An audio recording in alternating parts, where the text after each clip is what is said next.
கதிரோட குடும்பத்துல உள்ள அத்தனை பேரும் கோயிலுக்கு வந்திருக்காங்க. இப்ப கதிரோட அண்ணி கேக்குறாங்க, அன்பு வந்துகிட்டு இருக்கா அத்தைன்னு சொல்றாங்க. அன்பு இவ்வளவுக்கு கோயிலுக்கெல்லாம் வர்றா? அன்பு சொல்றாங்க, அத்தை நான் நிரூபிக்கிறேன்னு சொன்னேன்ல அத்தை, ஆதாரத்தோட வந்திருக்கேன் பாருங்க அத்தை. அப்ப போலீஸ்காரங்க அந்த ரவுடிய கூட்டிட்டு வர்றாங்க.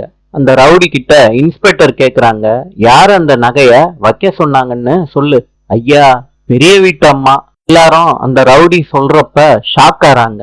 கதிரோட அம்மா கேக்குறாங்க, நான் தான் அந்த நகைய கொடுத்தேனடா சொல்லுடான்னு அந்த ரவுடிய பார்த்து கேக்குறாங்க. இப்ப வேற வழி இல்லாம கதிரோட அண்ணி சொல்றாங்க, நான் தான் அந்த நகைய இவங்கிட்ட கொடுத்து வைக்க சொன்னேன்னு. அதுக்கு கதிரோட தாத்தா சொல்றாங்க, இனிமேட்டு இந்த வீட்டுல உனக்கு இடம் கிடையாது. அன்பு என்ன மன்னிச்சிருமா, இனிமேட்டு என்ன நீ உரிமையோட தாத்தான்னு கூப்பிடலாம், வீட்டுக்கும் வாமா.